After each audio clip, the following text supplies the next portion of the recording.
संतुष्टिकरण के विचार को लेकर के हम चले हैं। और जब हम संतुष्टिकरण की बात करते हैं तो इसका मतलब है कि हर योजना का सेचुरेशन, गवर्नेंस की आखिरी व्यक्ति तक पहुंचने की हमारी जो संकल्पना है, इसको परिपूर्ण करना। और जब हम सेचुरेशन के सिद्धांत को लेकर चलते हैं तब सेचुरेशन सच्चे अर्थ में सामाजिक न्याय होता है। सेचुरेशन सच्चे अर्थ में सेक्युलरिज्म होता है। और उसी को देश की जनता ने हमें तीसरी बार बिठा करके मोहर लगा दी है। आदरणीय सभापति जी, अपीजमेंट ने इस देश को तबाह करके रखा है और इसलिए हमने justice to all, appeasement to none, इस सिद्धांत को लेकर के हम चले हैं। आदरणीय सभापति जी, 10 साल के हमारे कार्य को देखने परखने के बाद भारत की जनता ने हमारा समर्थन किया है।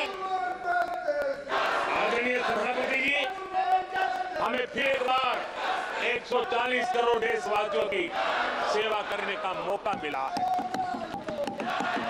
आदरणीय सभापति जी, इस चुनाव ने इस बात को सिद्ध किया है कि भारत की जनता कितनी परिपक्व है, भारत की जनता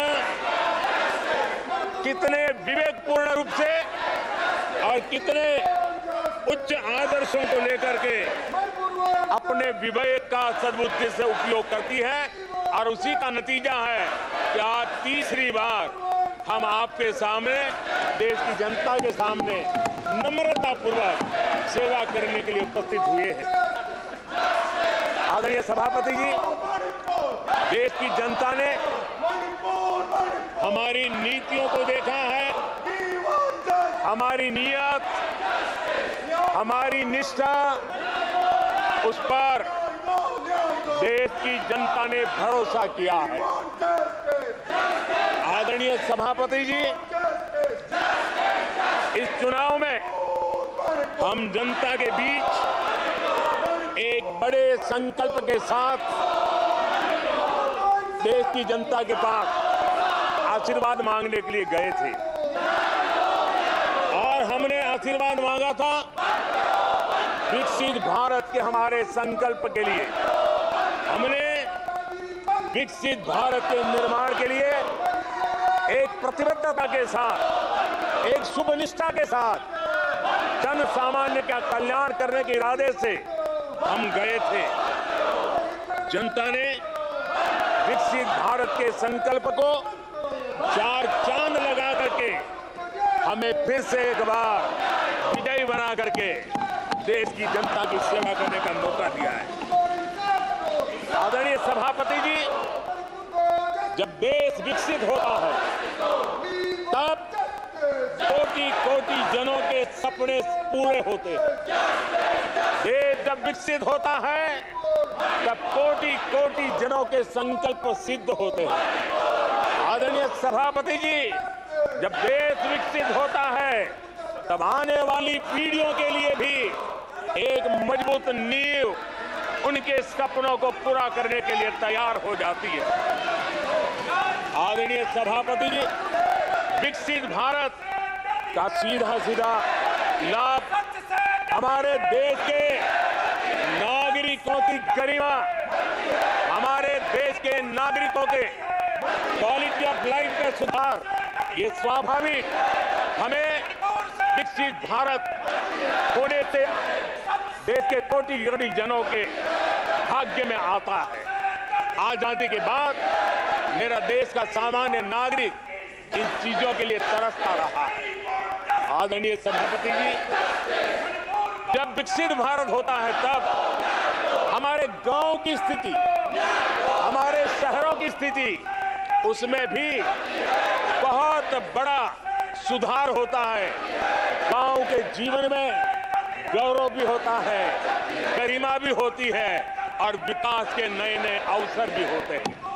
हमारे शहरों का विकास भी एक अवसर के रूप में विकसित भारत उभरता है, तब दुनिया की विकास यात्रा में भारत के शहर भी बराबरी करेंगे। ये हमारा सपना है। आदरणीय सभापति जी, विकसित भारत का मतलब होता है कोटि कोटि नागरिकों को कोटि कोटि अवसर उपलब्ध होते हैं, अनेक अनेक अवसर उपलब्ध होते हैं, और वो अपने कौशल्य, अपनी क्षमता और संसाधनों के अनुसार विकास की नई सीमाओं को प्राप्त कर सकता है।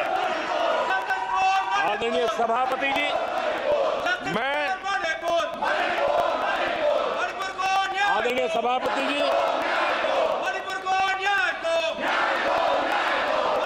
आदरणीय सभापति जी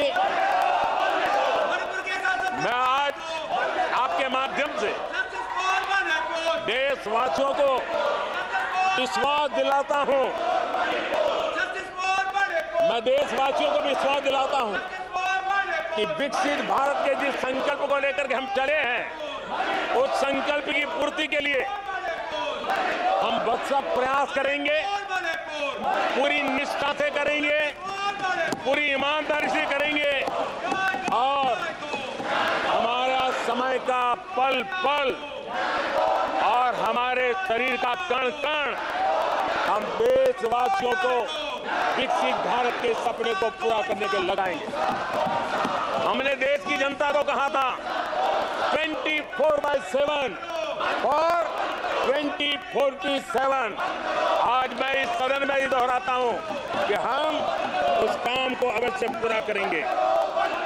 आदरणीय सभापति जी, 2014 के उन दिनों को याद कीजिए। उन 2014 के उन दिनों को याद करेंगे तो हमारे ध्यान में आएगा कि हमारे देश के लोगों ने उनका आत्मविश्वास खो चुका था, देश निराशा की गर्त में डूब चुका था। ऐसे समय 2014 के पहले देश ने जो सबसे बड़ा नुकसान भुगता था, जो सबसे बड़ी अमानत खोई थी, वो था देशवासियों का आत्मविश्वास। और जब विश्वास और आत्मविश्वास खो जाता है, तब उस व्यक्ति को, उस समाज को, देश को खड़ा होना मुश्किल हो जाता है। और उस समय सामान्य मानवी के मुंह से यही निकलता था कि वो इस देश का कुछ हो नहीं सकता। उस समय हर जगह पे ये 7 शब्द सुनाई देते थे, इस देश का कुछ नहीं हो सकता। यही शब्द 2014 के पहले सुनाई देते थे। भारतीयों की हताशा के इन 7 शब्द एक प्रकार से पहचान बन गए थे। उस समय आए दिन अखबार खोलते थे तो घोटालों की खबरें ही पढ़ने को मिलती थी, और सैकड़ों करोड़ के घोटाले, रोज नए घोटाले, घोटालों से स्पर्धा, ये घोटालेबाज लोगों के घोटाले, इसी का एक कालखंड था। और बेशर्मी के साथ सार्वजनिक रूप से स्वीकार भी कर लिया जाता था कि दिल्ली से 1 रुपया निकलता है तो 15 पैसा पहुंचता है, 1 रुपये में 85 पैसे का घोटाला। इस घोटालों की दुनिया ने देश को निराशा की गर्त में डुबो दिया था। पॉलिसी पैरालिसिस था, फ्रेजाइल 5 में पहुंच चुके थे। भाई भतीजावाद इतना फैला हुआ था कि जिसके लिए सामान्य नौजवान तो आशा छोड़ चुका था कि अगर कोई सिफारिश करने वाला नहीं है तो जिंदगी अटक जाएगी। ये स्थिति पैदा हुई थी। गरीब को घर लेना हो, हजारों रुपए की रिश्वत देनी पड़ती थी। आदरणीय सभापति जी, अरे गैस के कनेक्शन के लिए मेंबर पार्लियामेंट के यहाँ, सांसदों के यहाँ अच्छों को चक्कर काटने पड़ते थे, और वो भी बिना कट के लिए गैस के कनेक्शन नहीं मिलते थे। आदरणीय सभापति जी, मुफ्त राशन भी पता नहीं कब बाजार में दुकान पर बोर्ड लटक जाए, हफ्ता राशन नहीं मिलता था, उसके लिए भी रिश्वत देनी पड़ती थी। और हमारे ज्यादातर भारतीय भाई बहन इतने निराश हो चुके थे कि वो अपने भाग्य को दोष दे करके, अपने नसीब को दोष दे करके जिंदगी काटने के लिए मजबूर हो जाते थे।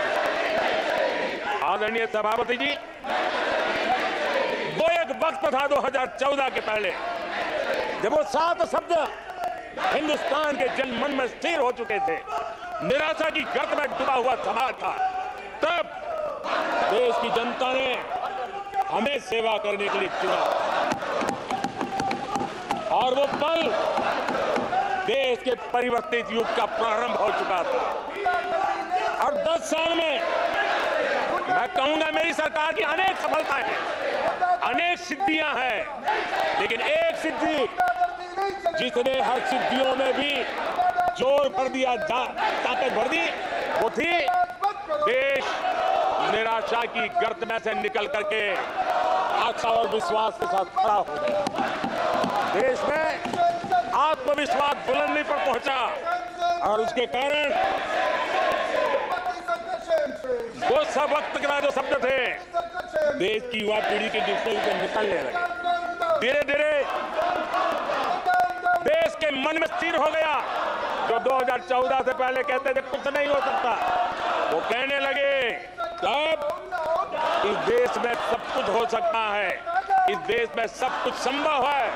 ये विश्वास जताने का काम किया हमने। जब हमने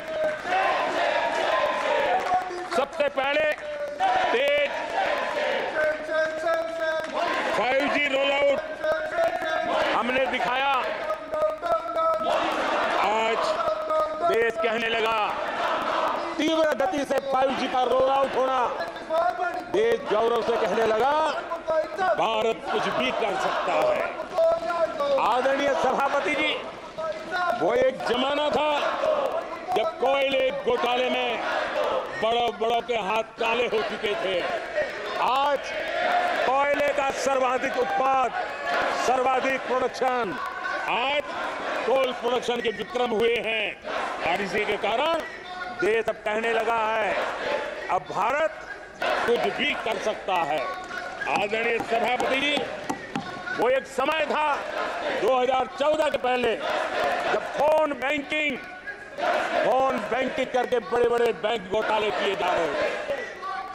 अपनी पर्सनल प्रॉपर्टी की तरह बैंक का खजाना लूट लिया गया था।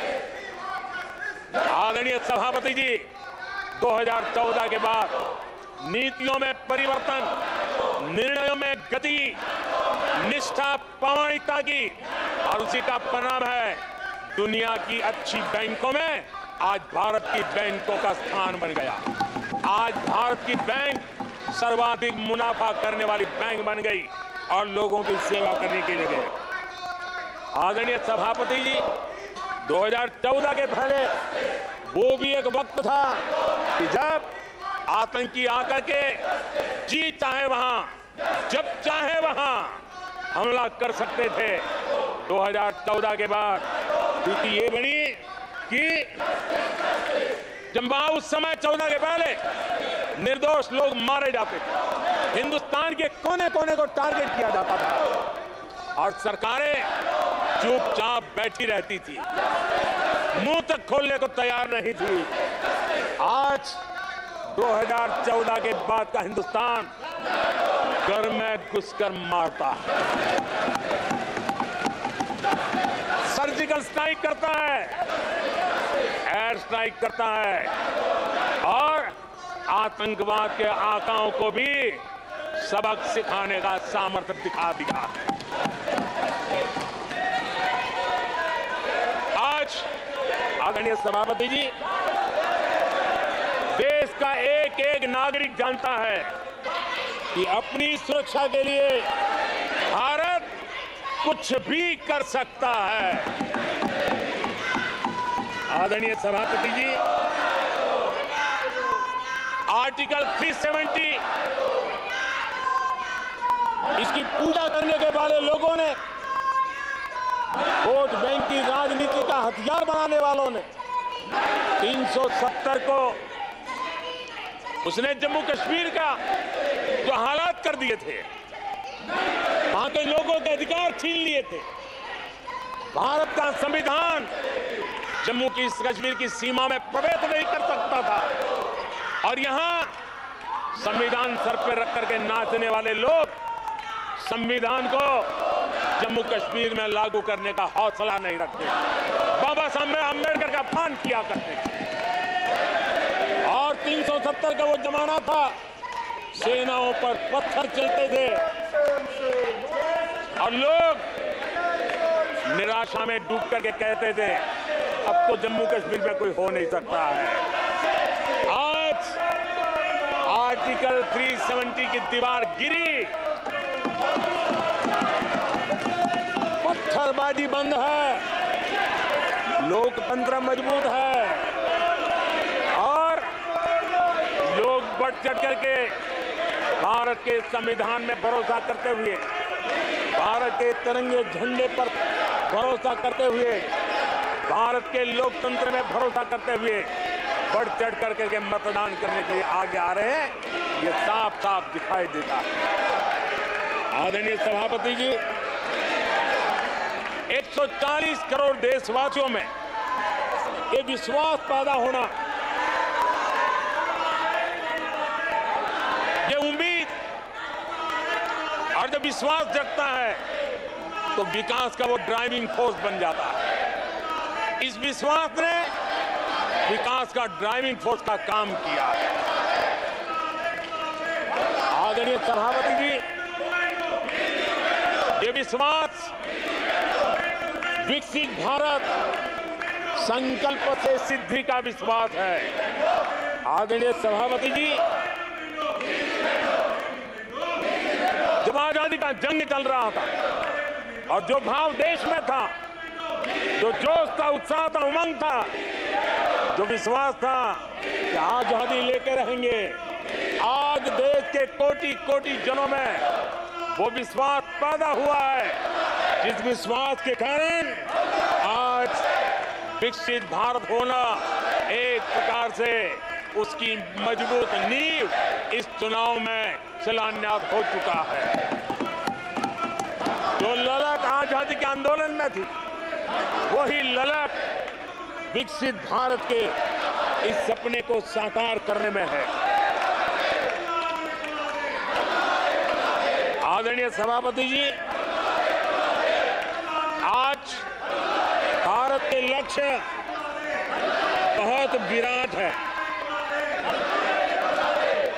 और आज भारत को एक ऐसी स्थिति पर 10 साल में पहुंचा है कि हमें खुद से ही स्पर्धा करनी है, हमें ही अपने पुराने रिकॉर्ड तोड़ने हैं और नेक्स्ट लेवल पर हमें हमारी विकास की यात्रा को ले जाना है। 10 वर्षों में भारत विकास की जिस ऊंचाई पर पहुंचा है, वो हमारी प्रतिस्पर्धा का एक मार्ग बन चुका है, एक बेंचमार्क बन चुका है। पिछले 10 साल में हमने जो स्पीड पकड़ी है, अब हमारा मुकाबला उसी स्पीड को और ज्यादा स्पीड में ले जाने का है और मेरा विश्वास है देश की इच्छा को हम उसी गति से पूरा करेंगे। आदरणीय सभापति जी, हम हर सफलता को, हर सेक्टर को नेक्स्ट लेवल तक ले जाएंगे। आदरणीय सभापति जी, 10 सालों में भारत की इकोनॉमी को 10 साल के अल्पकाल में हम 10 नंबर से इकोनॉमी को 5 नंबर पे ले गए। अब हम नेक्स्ट लेवल पर जाने के लिए जिस गति से निकले हैं, अब हम देश की इकोनॉमी को नंबर 3 पर ले जाएंगे। आदरणीय सभापति जी, 10 सालों में हमने भारत को मोबाइल फोन का बड़ा मैन्युफैक्चरर बना दिया,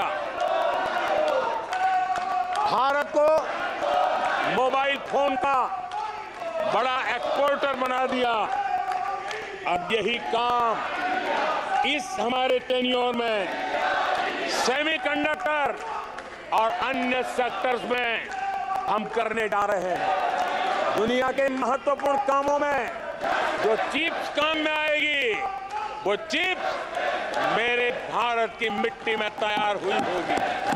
मेरे भारत के नौजवानों की बुद्धि का परिणाम होगा, मेरे भारत के नौजवानों के परिश्रम का परिणाम होगा। ये विश्वास हमारे बीच है। आदरणीय सभापति जी, हम आधुनिक भारत की तरफ भी जाएंगे। हम विकास की नई ऊंचाइयों को, लेकिन हमारी जड़ें जमीन से जुड़ी रहेगी। हमारे पैर देश के जन सामान्य की जिंदगी से जुड़े रहेंगे और हम 4 करोड़ गरीबों के घर बना चुके हैं। आने वाले इस टेन्योर में तेज गति से 3 करोड़ और घर बना करके इस देश में किसी को भी घर के बिना रहना ना पड़े, ये हम देखेंगे। आदरणीय सभापति जी, 10 साल में विमेन सेल्फ हेल्प ग्रुप में हमने देश की कोटि कोटि बहनों को एंटरप्रेन्योर के क्षेत्र में एक बहुत सफलतापूर्वक हमने आगे बढ़े हैं। अब हमने उसको नेक्स्ट लेवल पे ले जाने वाले हैं।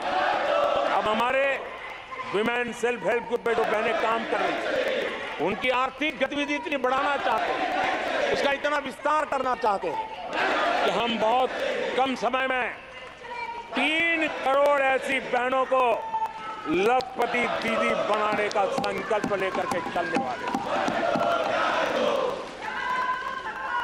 आदरणीय सभापति जी, मैंने पहले भी कहा है, आज मैं फिर से दोहराऊं, हमारी तीसरी टर्म में इसका मतलब है हम 3 गुना स्पीड से काम करेंगे। हमारी तीसरी टर्म का मतलब है हम 3 गुना शक्ति लगाएंगे। हमारी तीसरी टर्म का मतलब है हम देशवासियों को 3 गुना परिणाम ला करके देंगे।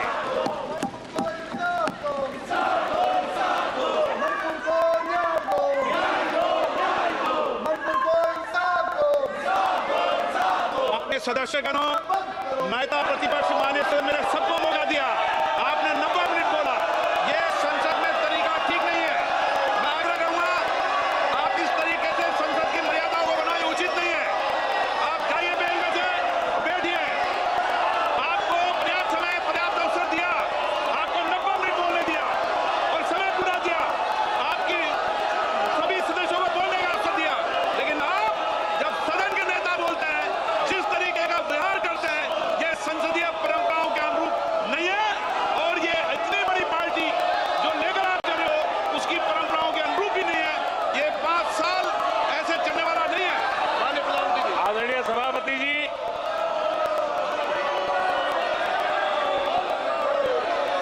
आदरणीय सभापति जी, एनडीए का तीसरी बार सरकार में आना एक ऐतिहासिक घटना है। आजादी के बाद ये सौभाग्य दूसरी बार इस देश में आया है और 60 साल के बाद आया। इसका मतलब ये सिद्धि पाना कितना कठोर परिश्रम के बाद होता है, कितना अभूतपूर्व विश्वास संपादन होने के बाद होता है। ऐसे ही ये राजनीति के खेल से नहीं होता है, जनता जनार्दन की सेवा से प्राप्त आशीर्वाद से होता है। आदरणीय सभापति जी, जनता ने हमें स्थिरता और निरंतरता, इसके लिए जनादेश दिया।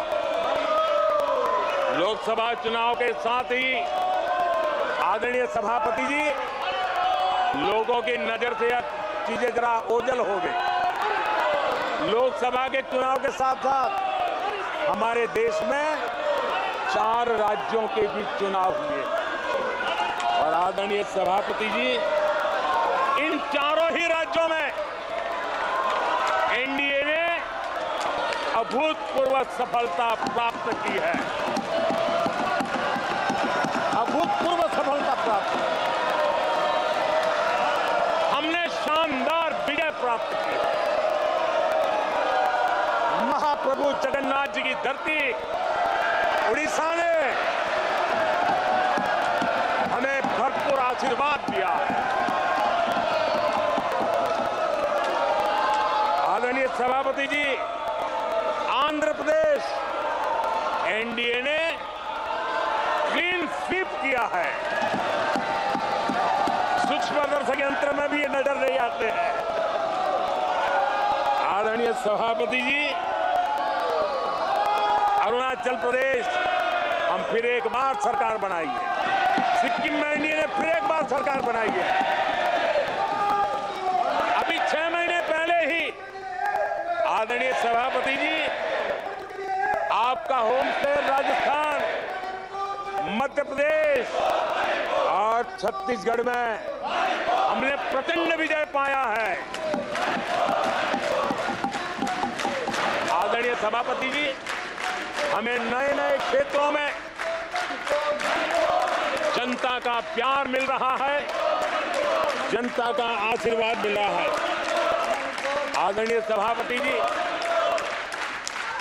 बीजेपी ने केरला में इस बार खाता खोला है और बड़े गर्व के साथ केरला से हमारे सांसद हमारे साथ बैठते हैं। तमिलनाडु में कई सीटों पर बीजेपी ने दमदार उपस्थिति दर्ज की है। कर्नाटक, यूपी और राजस्थान में पिछली बार की तुलना में बीजेपी का वोट परसेंट बढ़ा है। आने वाले समय में 3 राज्यों में चुनाव है। जिन राज्यों में चुनाव उसमें से 3 की मैं बात करता। महाराष्ट्र, हरियाणा और झारखंड, यहां चुनाव आ रहे हैं। आदरणीय सभापति जी,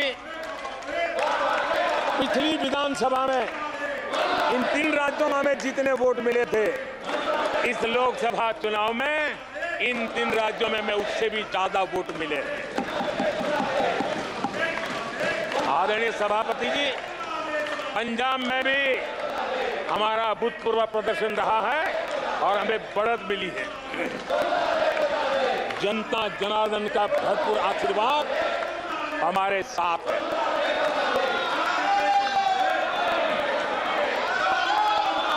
आदरणीय सभापति जी, 24 के चुनाव में कांग्रेस के लिए भी इस देश की जनता ने जनादेश दिया है और इस देश की जनादेश है कि आप वहीं बैठिए, विपक्ष में ही बैठो और तर्क खत्म हो जाए तो चीखते रहो, चिल्लाते रहो। आदरणीय सभापति जी,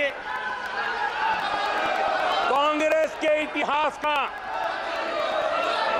ये पहला मौका है जब लगातार 3 बार कांग्रेस 100 का आंकड़ा पार नहीं कर पाई है। कांग्रेस के इतिहास में ये तीसरी सबसे बड़ी हार है, तीसरा सबसे खराब प्रदर्शन है।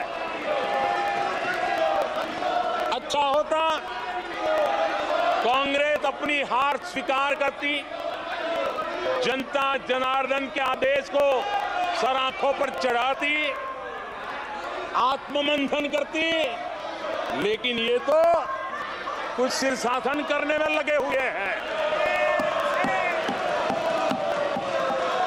और कांग्रेस और उसकी इकोसिस्टम दिन रात बिजली जला करके हिंदुस्तान के नागरिकों के मन में ये प्रस्थापित करने की कोशिश कर रहे हैं कि उन्होंने हमें हरा दिया है। आदरणीय सभापति जी, ऐसा क्यों हो रहा है, मैं जरा अपने सामान्य जीवन के अनुभव से बताता हूं। कोई छोटा बच्चा साइकिल लेके निकला है और अगर वो बच्चा गिर जाता है, साइकिल से लुढ़क जाता है, रोने लगता है, तो कोई बड़ा व्यक्ति आकर के उसके पास पहुंच जाता है और उसको कहता है, देखो चींटी मर गई, देखो चिड़िया उड़ गई, अरे देखो तुम तो बहुत बढ़िया साइकिल चलाते हो, अरे तुम तो गिरे नहीं हो।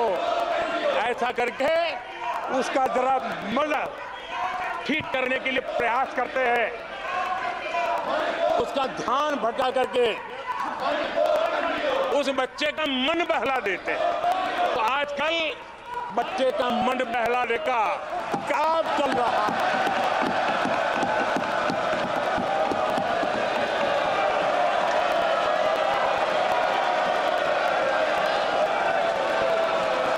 और कांग्रेस के लोग और उनका इकोसिस्टम आजकल ये मन बहलाने का काम कर रहा है। आदरणीय सभापति जी, 1984 उस चुनाव को याद कीजिए। उसके बाद इस देश में 10 लोकसभा के चुनाव हुए,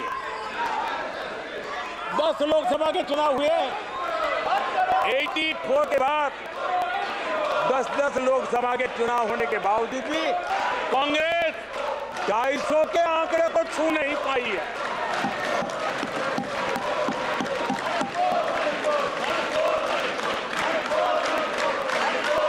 इस बार किसी तरह 99 के चक्कर में फंसे गए हैं। आदरणीय सभापति जी, मुझे एक किस्सा याद आता है।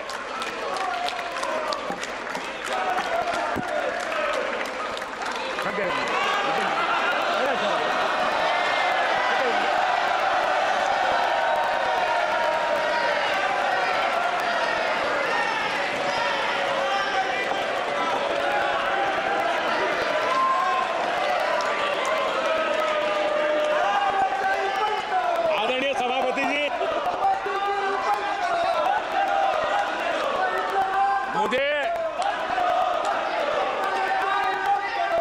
मुझे एक किस्सा याद आता है। आदरणीय सभापति जी, मुझे किस्सा याद आता है। 99 मार्क्स लेकर एक बालक घमंड में घूम रहा था और देश सबको दिखाता था, देखो कितने ज्यादा मार्क्स आए हैं। तो लोग भी जब 99 सुनते थे तो शाबाशी देते थे, बहुत उसको हौसला बुलंद करते थे। तो फिर उनके टीचर आए कि भाई किस बात की मिठाई बांट रहे हो, ये 100 में से 99 नहीं लाया, ये तो 543 में से लाया है।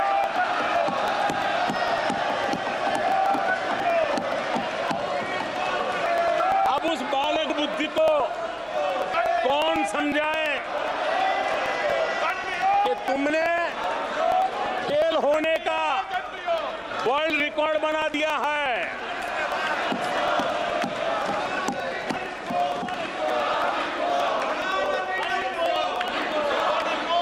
कांग्रेस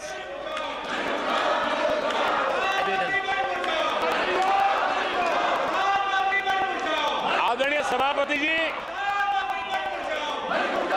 कांग्रेस के नेताओं के बयानों में ये बयानबाजी ने शोले फिल्म को भी पीछे छोड़ दिया है।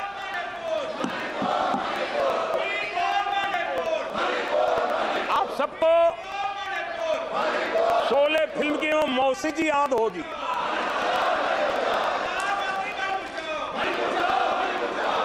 तीसरी बार तो हारे हैं, पर मौसी, ये बात तो सही है, तीसरी बारी तो हारे हैं, पर मौसी मोरल विक्ट्री तो है ना। आदरणीय सभापति जी,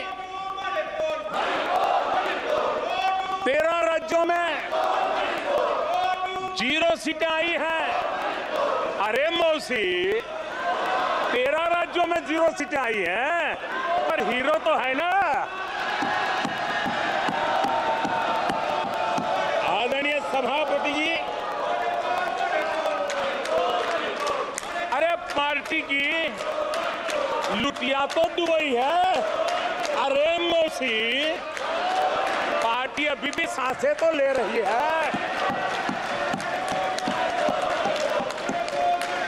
मैं कांग्रेस के लोगों को कहूंगा, जनादेश को फर्जी जीत के जश्न में मत दबाओ।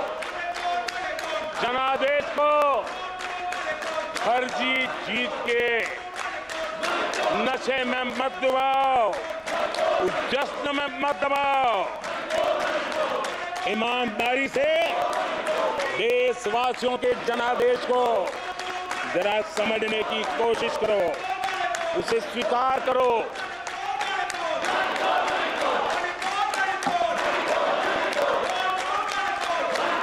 आदरणीय सभापति जी, मुझे नहीं पता कि कांग्रेस के जो साथी दल है, उन्होंने इस चुनाव का विश्लेषण किया है कि नहीं किया है। ये चुनाव इन साथियों के लिए भी एक संदेश है। आदरणीय सभापति जी, अब कांग्रेस पार्टी 2024 से एक परजीवी कांग्रेस पार्टी के रूप से जानी जाएगी। 2024 से जो कांग्रेस है, वो परजीवी कांग्रेस है। और परजीवी वो होता है जो जिस शरीर पर उस शरीर के साथ रहता है, ये परजीवी उसी को ही खाता है। कांग्रेस भी जिस पार्टी के साथ गठबंधन करती है, उसी के वोट खा जाती है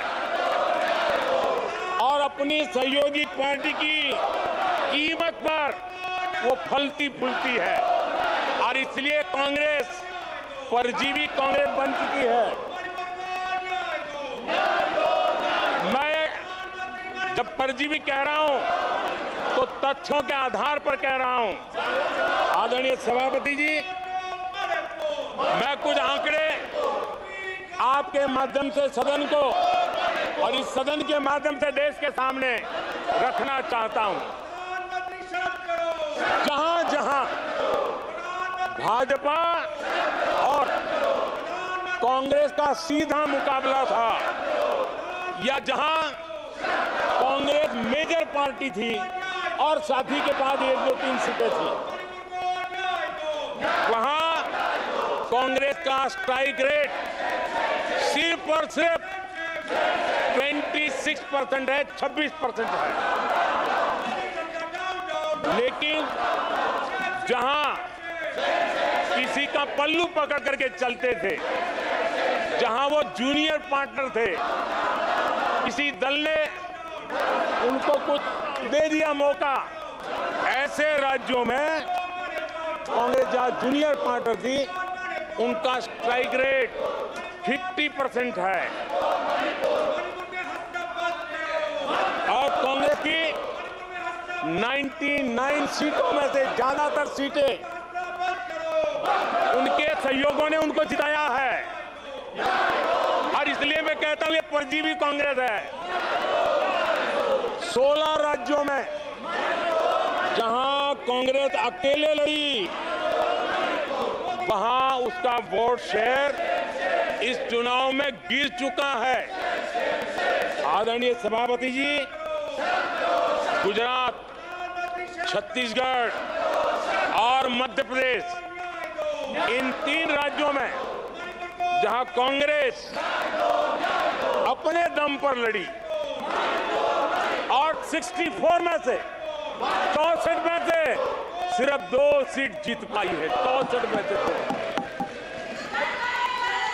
इसका साफ मतलब है कि इस चुनाव में कांग्रेस पूरी तरह परजीवी बन चुकी और अपने सहयोगी दलों के कंधे पर उन्होंने चढ़ करके ये सीटों का आंकड़ा बढ़ाया है।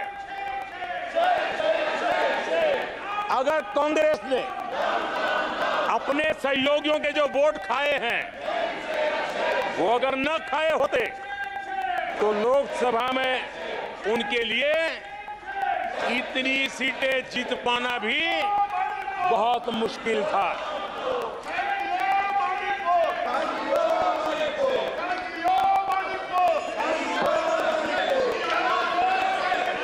आदरणीय सभापति जी,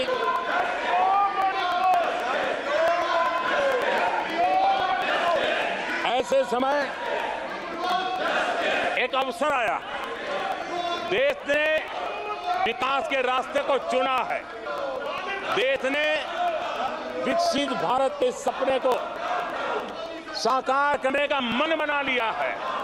तब भारत को एकजुट होकर समृद्धि का नया सफर तय करना है। ऐसे समय ये देश का दुर्भाग्य है कि हिंदुस्तान में 6 दशक तक राज करने वाली कांग्रेस पार्टी अराजकता फैलाने में जुटी हुई है। ये दक्षिण में जाकर उत्तर के लोगों के खिलाफ बोलते हैं, ये उत्तर में जाकर के पश्चिम के खिलाफ जहर उगलते हैं, पश्चिम के लोगों के खिलाफ बोलते हैं, महापुरुषों के खिलाफ बोलते हैं। इन्होंने भाषा के आधार पर बांटने की हर कोशिश की है। जिन नेताओं ने देश के हिस्से को भारत से अलग करने की वकालत की थी, उनको संसद की टिकट देने तक का दुर्भाग्य हमें देखना पड़ा, जो कांग्रेस पार्टी ने पाप किया। कांग्रेस पार्टी खुलेआम एक जाति को दूसरी जाति के खिलाफ लड़ाने के लिए रोज नए नए नैरेटिव कर रही है, नए तय अफवाहें फैला रही है। आदरणीय सभापति जी, देश के एक हिस्से के लोगों को हीन बताने की प्रवृत्ति का भी कांग्रेस के लोग बढ़ावा दे रहे हैं। आदरणीय सभापति जी, कांग्रेस देश में आर्थिक अराजकता फैलाने की दिशा में भी सोची समझी चाल चल रही है। चुनाव के दौरान जो बातें की गई, राज्यों में, उनके राज्यों में जिस प्रकार से आर्थिक कदम ये उठा रहे हैं, ये वो रास्ता आर्थिक अराजकता की तरफ देश को घसीटने वाला है। उनके राज्य देश पर आर्थिक बोझ बन जाए, ये खेल जानबूझ करके खेला जा रहा है। मंचों से साफ साफ घोषणा की गई, अगर इनके मन का परिणाम नहीं आया, 4 जून को देश में आग लगा दी जाएगी, लोग इकट्ठे होंगे, अराजकता फैलाएंगे। ये अधिकृत रूप से आह्वान किए गए, ये अराजकता फैलाना इनका मकसद है। भारत की लोकतांत्रिक प्रक्रिया को सवालों के घेरे में लाकर अराजकता फैलाने का प्रयास किया गया है। सीएए को लेकर जो अराजकता फैलाई गई, देश के लोगों में गुमराह करने का जो खेल खेला गया, पूरी इकोसिस्टम इस बात को बल देती रही ताकि उनके राजनीतिक मकसद पूरे हो। आदरणीय सभापति जी, देश को दंगों में झोंकने के भी कुत्सित प्रयास पूरे देश में देखे हैं। आदरणीय सभापति जी, आजकल सिंपैथी गेन करने का एक नई ड्रामेबाजी शुरू की गई है, नया खेल खेला जा रहा है। मैं एक किस्सा सुनाता हूं। एक बच्चा स्कूल से आया और जोर जोर से रोने लगा और उसकी मां भी डर गई, क्या हो गया, बहुत रोने लगा और फिर कहने लगा, मां मुझे आज स्कूल में मारा गया, आज स्कूल में मुझे उसने मारा, आज स्कूल में मुझे इसने मारा, और जोरों जोरों से रोने लगा। मां परेशान हो गई। उसने उसे पूछा कि बेटा बात क्या थी, लेकिन वो बता नहीं रहा था, बस रो रहा था, मुझे मारा मुझे मारा।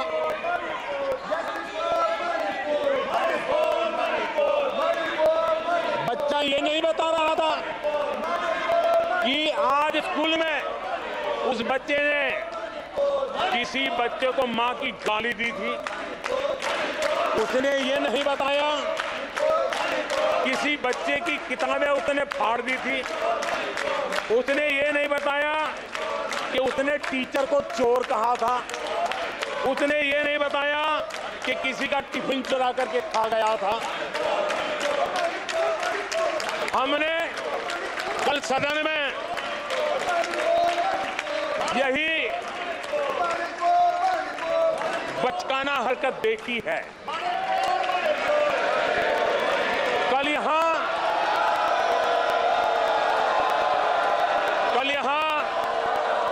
बालक बुद्धि का विलाप चल रहा था। मुझे मारा गया, मुझे इसने मारा, मुझे उसने मारा, मुझे यहां मारा, मुझे वहां मारा, ये चल रहा था। आदरणीय सभापति जी, सिंपैथी हासिल करने के लिए ये नया ड्रामा चलाया गया है, लेकिन ये सच्चाई जानते हैं कि ये हजारों करोड़ रुपए उसकी हेराफेरी के मामले में जमानत पर बाहर है।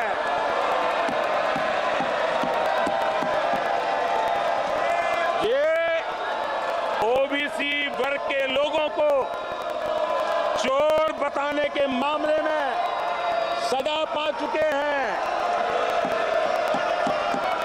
इनको देश की सर्वोच्च अदालत पर गैर जिम्मेदाराना बयान देने के बाद माफी मांगनी पड़ी है।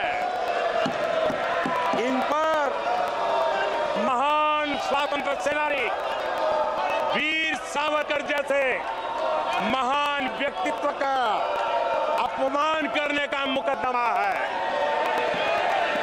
इन पर देश की सबसे बड़ी पार्टी के अध्यक्ष को हत्यारा कहने का मुकदमा चल रहा है। इन पर अनेक नेताओं, अधिकारियों, संस्थानों पर झूठ बोलने के गंभीर आरोप है और वो केस चल रहे हैं। आदरणीय सभापति जी, बालक बुद्धि में ना बोलने का ठिकाना होता है और न ही बालक बुद्धि में व्यवहार का कोई ठिकाना होता है। और जब ये बालक बुद्धि पूरी तरह सवार हो जाती है तो सदन में भी किसी के गले पड़ जाते हैं। ये बालक बुद्धि अपनी सीमाएं खो देती है तो सदन के अंदर बैठ करके आंखें मारते हैं, आंखें मारते हैं। इनकी सच्चाई आदरणीय सभापति जी अब पूरा देश समझ गया है। इसलिए आज देश इनसे कह रहा है तुमसे नहीं हो पाएगा, तुमसे ना हो पाएगा।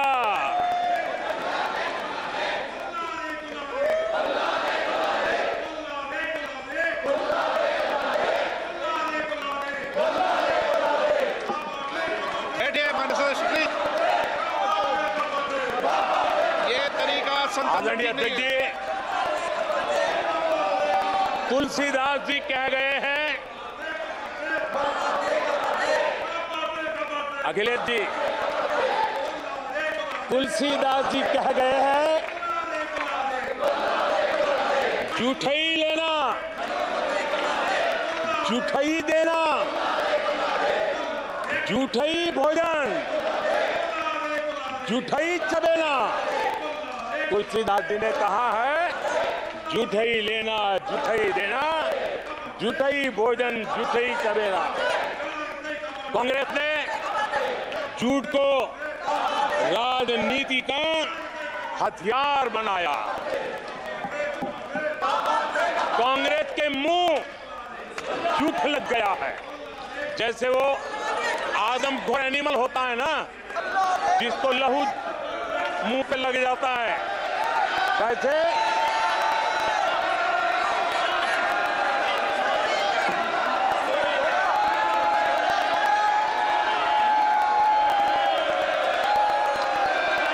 आदरणीय सभापति जी,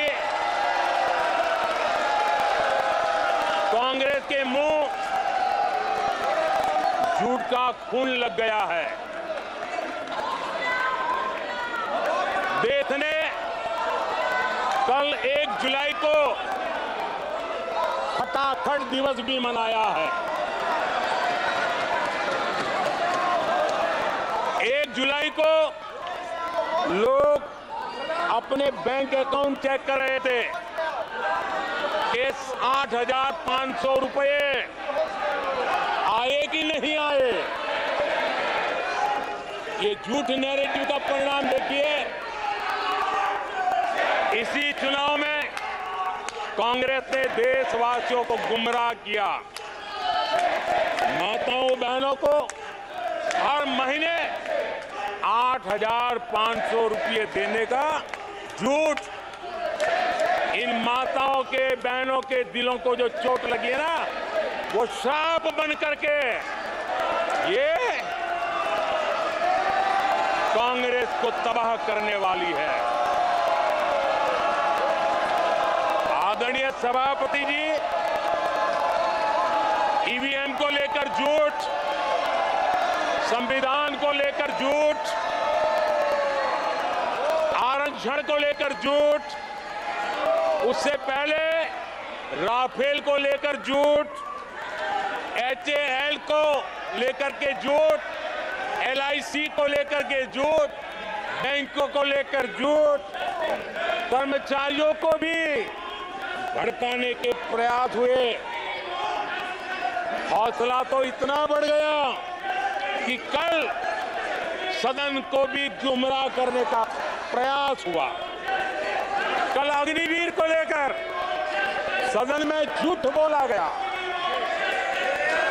कल यहां भरपूर असत्य बोला गया कि MSP नहीं दिया जा रहा। अध्यक्ष जी, संविधान की गरिमा से खिलवाड़ ये सदन का दुर्भाग्य है। और अनेक बार लोकसभा में जीत करके आए लोग सदन की गरिमा के साथ खिलवाड़ करे, ये शोभा नहीं देता है। आदरणीय सभापति जी, जो दल 60 साल तक यहां बैठा है, जो सरकार के कामों को जानता है, जिसके पास अनुभवी नेताओं की श्रृंखला, वे जब अराजकता के इस रास्ते पर चले जाएं, झूठ के रास्ते को चुन ले, तब देश गंभीर संकट की तरफ जा रहा है, इसका सबूत मिल रहा है। आदरणीय सभापति जी, सदन की गरिमा से खिलवाड़, ये हमारे संविधान निर्माताओं का अपमान है, इस देश के महापुरुषों का अपमान है, देश के लिए, आजादी के लिए बलिदान देने वाले वीर सपूतों का अपमान है।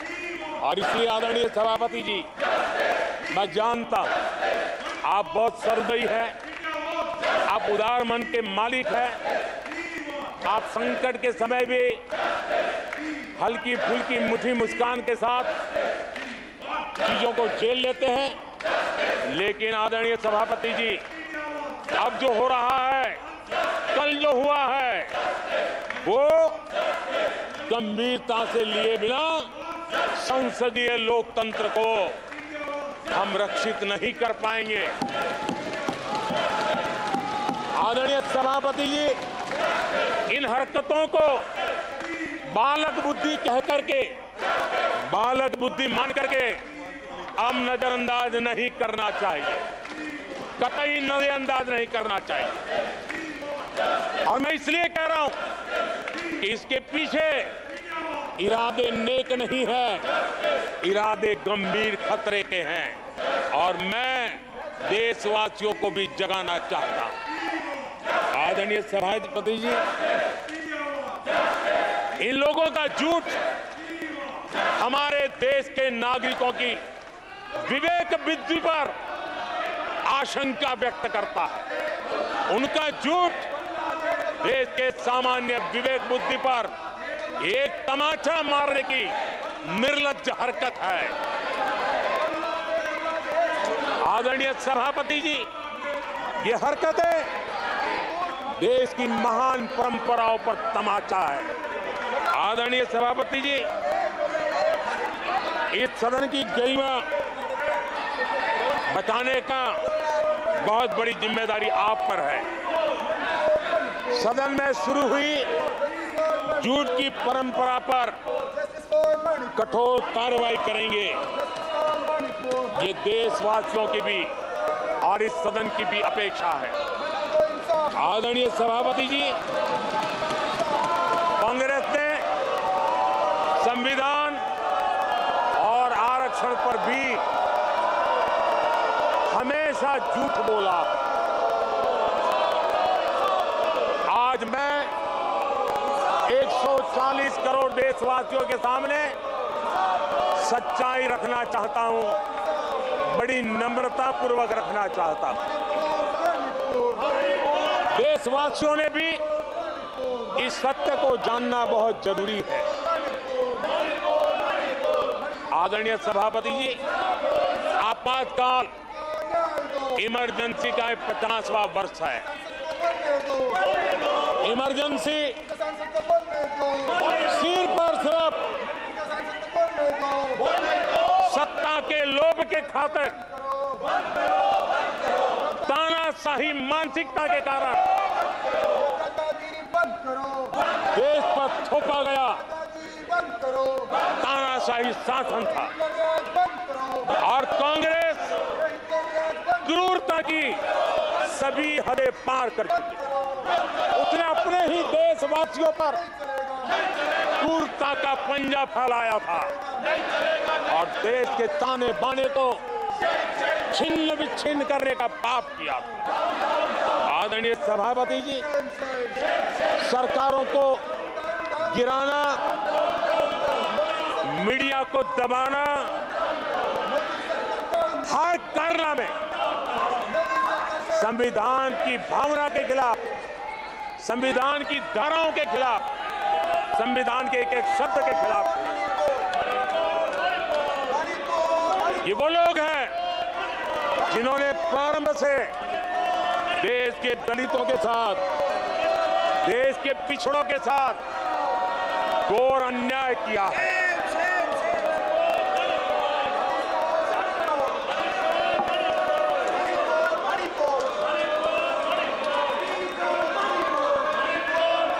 आदरणीय सभापति जी,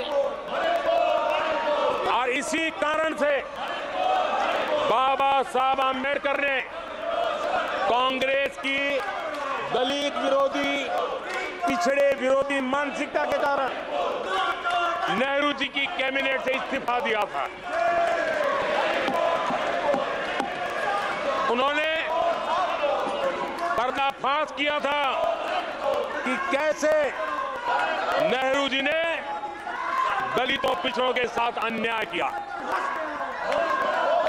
और बाबा साहब आंबेडकर ने कैबिनेट से इस्तीफा देते समय जो कारण बताए थे वो कारण इनके चरित्र को दर्शाते हैं। बाबा साहब आंबेडकर जी ने कहा था, मैं सरकार द्वारा अनुसूचित जातियों की उपेक्षा पर अपने अंदर उत्पन्न आक्रोश को रोक नहीं सका। ये बाबा साहब आंबेडकर के शब्द हैं। अनुसूचित जातियों की उपेक्षा, इतने बाबा साहब आंबेडकर को आक्रोशित कर दिया। बाबा साहब के सीधे हमले के बाद नेहरू जी ने बाबा साहब आंबेडकर का राजनीतिक जीवन खत्म करने के लिए पूरी ताकत लगा दी।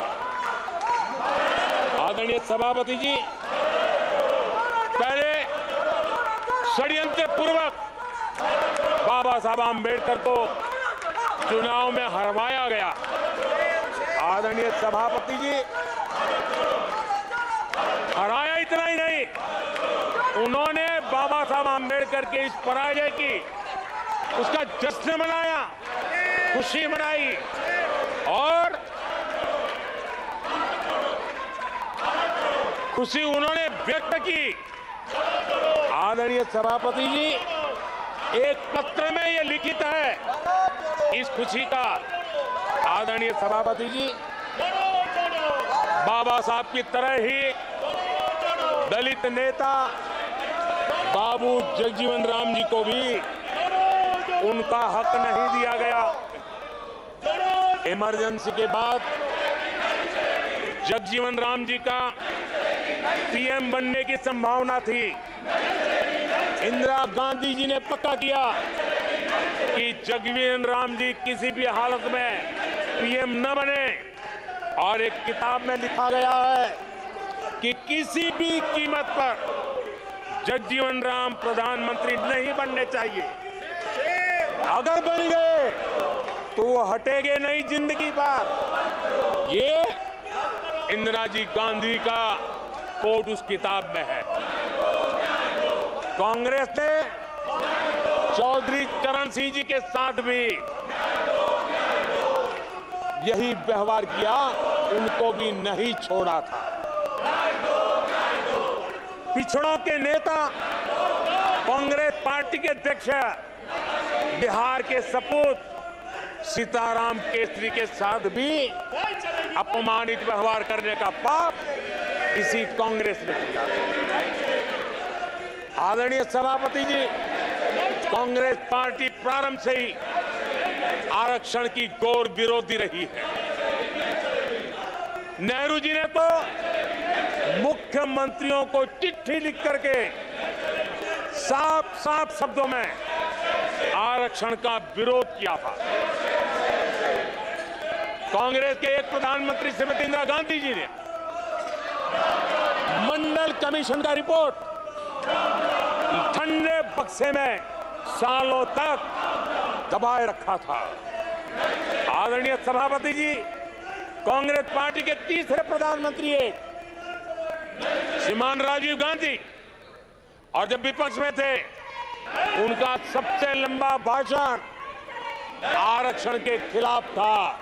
वो आज भी संसद के रिकॉर्ड में उपलब्ध है। और इसलिए आदरणीय सभापति जी, मैं आज एक गंभीर विषय पर आपका और देशवासियों का ध्यान आकर्षित करना चाहता हूं। कल जो हुआ, इस देश के कोटि कोटि देशवासी आने वाली सदियों तक माफ नहीं करेंगे। आदरणीय सभापति जी, 131 साल पहले, 131 ईयर पहले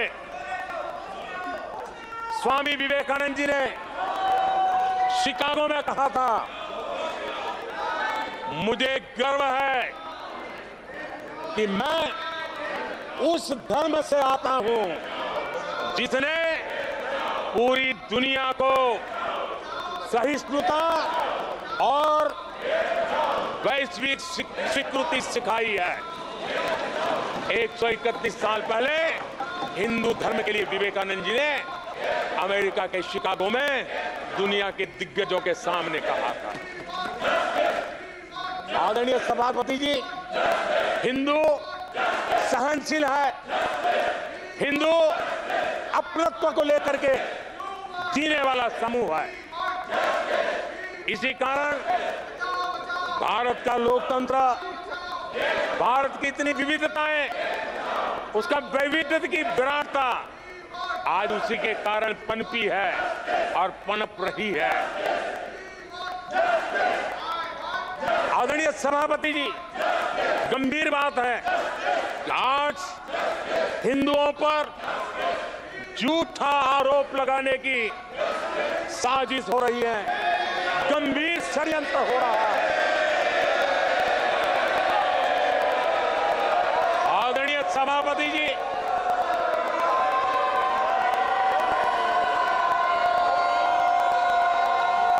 आदरणीय सभापति जी,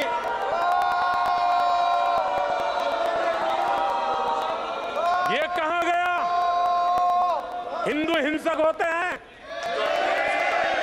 ये है आपके संस्कार, ये है आपका चरित्र, ये है आपकी सोच, ये है आपकी नफरत इस देश के हिंदुओं के साथ, ये कारनामे। आदरणीय सभापति जी, ये देश शताब्दियों तक इसे भूलने वाला नहीं है।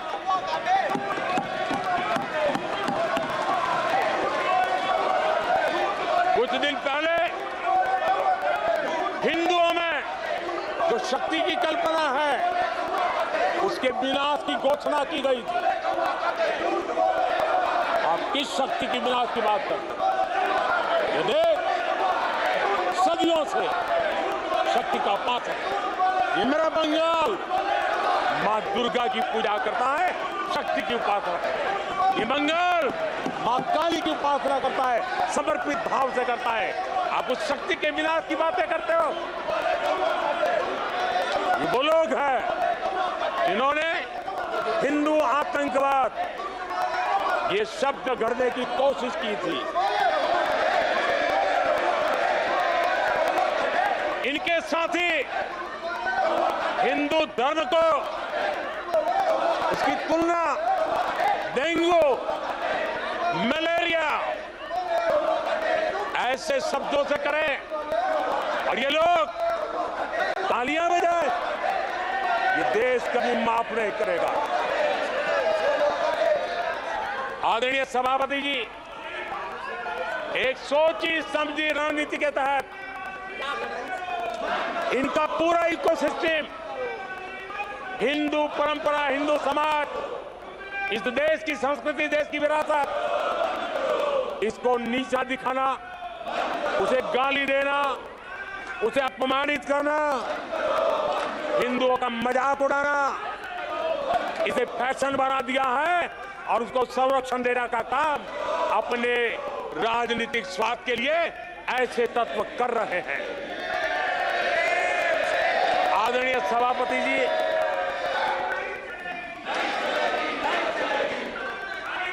माननीय सदस्य प्लीज। आदरणीय सभापति जी, हम बचपन से सीखते हुए आए हैं, गांव का हो, शहर का हो, गरीब हो, अमीर हो, इस देश का हर बच्चा ये जानता है ईश्वर का हर रूप, आदरणीय सभापति जी, ईश्वर का हर रूप दर्शन के लिए होता है। ईश्वर का कोई भी रूप निजी स्वार्थ के लिए, प्रदर्शन के लिए नहीं होता है। जिसके दर्शन होते हैं उसके प्रदर्शन नहीं होते हैं। आदरणीय सभापति जी, हमारे देवी देवताओं का अपमान 140 करोड़ देशवासियों के दिलों को गहरी चोट पहुंचा रहा है।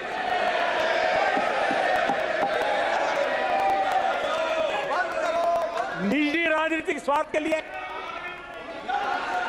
ईश्वर के रूपों का इस प्रकार से खेल, आदरणीय सभापति जी, ये देश कैसे माफ कर सकता है? आदरणीय सभापति जी, सदन के कल के दृश्यों को देख करके अब हिंदू समाज को भी सोचना होगा, क्या ये अपमानजनक बयान संयोग है या कोई प्रयोग की तैयारी है? ये हिंदू समाज को सोचना पड़ेगा। आदरणीय सभापति जी, हमारी सेनाएं देश का अभिमान है। सारे देश को उनके साहस और हमारी सेना की वीरता पर गर्व है। और आज सारा देश देख रहा है हमारी सेनाएं, हमारा डिफेंस सेक्टर आजादी के बाद इतने सालों में जितना नहीं हुआ, इतने रिफॉर्म हो रहे हैं। हमारी सेना को आधुनिक बनाया जा रहा है। हर चुनौतियों को हमारी सेना मुंह तोड़ जवाब दे सके, इसलिए युद्ध के सामर्थ्य वाली सेना बनाने के लिए हम भरपूर प्रयास कर रहे हैं, रिफॉर्म कर रहे हैं, कदम उठा रहे हैं देश की सुरक्षा का मकसद लेकर के। बीते कुछ सालों में बहुत सारी चीजें बदली है।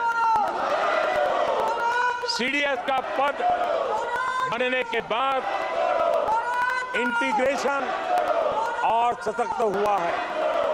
आदरणीय सभापति जी, हमारी सशस्त्र सेनाओं के बीच उनके सहयोग से जो लंबे समय से युद्ध शास्त्र के निष्णातों का मत था कि भारत में थिएटर कमांड जरूरी है, आज मैं संतोष के साथ कह सकता हूं कि सीडीएस व्यवस्था बनने के बाद देश में सुरक्षा के लिए जरूरी थिएटर कमांड की दिशा में प्रगति हो रही है। आदरणीय सभापति जी, आत्मनिर्भर भारत, उसमें हमारी सेना को आत्मनिर्भर बनाना, उसकी भी बहुत बड़ी महत्वपूर्ण भूमिका निभाई जा रही है। हमारी देश की सेना युवा होनी चाहिए। सेना दुश्मनों के दांत खट्टे करने के लिए होती है। हमें हमारे युवाओं पर भरोसा होना चाहिए।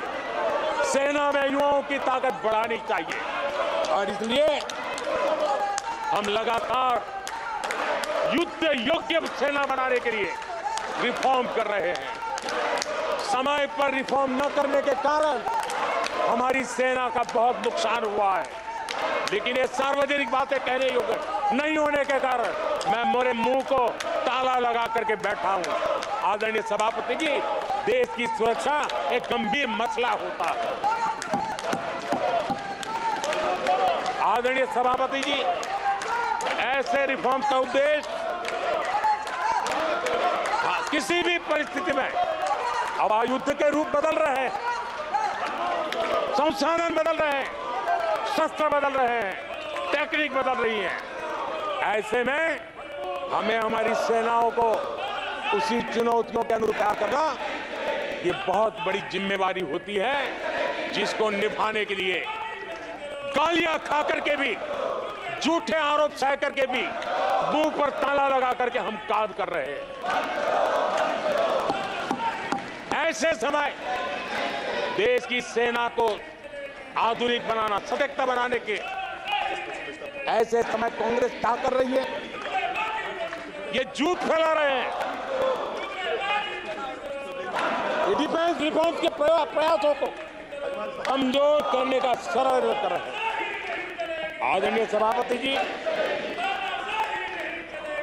दरअसल कांग्रेस के लोग कभी भी भारतीय सेनाओं को ताकतवर होते नहीं देख सकते। आदरणीय सभापति जी, कौन नहीं जानता कि नेहरू जी के समय देश की सेनाएं कितनी कमजोर होती थी।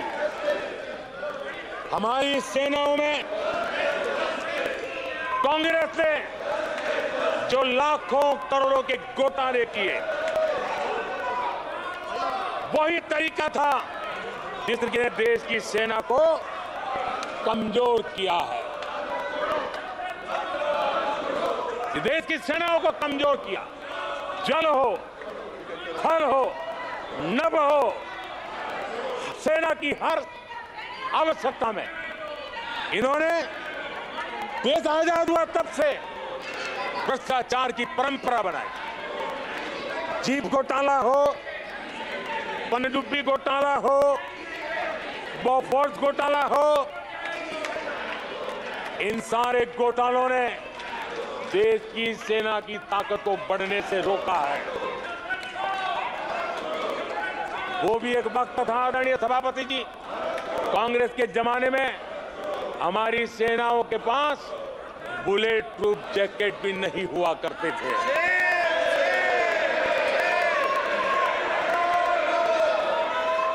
सत्ता में रहते हुए देश की सेना को तो बर्बाद किया ही किया, उसको कमजोर किया ही किया, लेकिन ये कारनामे विपक्ष में जाने के बाद भी चलते रहे। विपक्ष में जाने के बाद भी सेना को कमजोर करने के लगातार प्रयास होते रहे। जब ये कांग्रेस सरकार में थे तो फाइटर जेट नहीं लिए, और जब हमने कोशिश की तो कांग्रेस हर तरह की साजिश पर उतर आई। फाइटर जेट एयरपोर्ट तक न पहुंच पाए, इसके लिए साजिशें की गई। और आदरणीय सभापति जी, ये बालक बुद्धि देखिए कि राफेल के छोटे छोटे खिलौने बना करके उड़ाने में मजा लेते थे, देश की सेना का मजाक उड़ाते थे। अध्यक्ष जी, कांग्रेस ऐसे हर कदम का, हर रिफॉर्म का विरोध करती है जो भारत की सेना को मजबूती दे, भारत की सेना को मजबूत बनाए। माननीय सदस्यों, सभा की कार्रवाई माननीय प्रधानमंत्री जी के भाषण तक के बढ़ाई जाती है और सभा की कार्रवाई सारी कार्रवाई पूरे होने तक बढ़ाई जाती है। आदरणीय सभापति जी, समय देने के लिए और समय का विस्तार करने के लिए मैं आपका हृदय से आभार व्यक्त करता हूं। आदरणीय सभापति जी, अब कांग्रेस के लोगों को ये पता चल गया है कि हमारे नौजवानों की ऊर्जा, हमारे सैनिकों का आत्मबल ही हमारे सशस्त्र बलों की सबसे बड़ी शक्ति है। और अब इस पर हमला करके और एक नया तरीका सेना में भर्ती को लेकर सरासर झूठ फैलाया जा रहा है,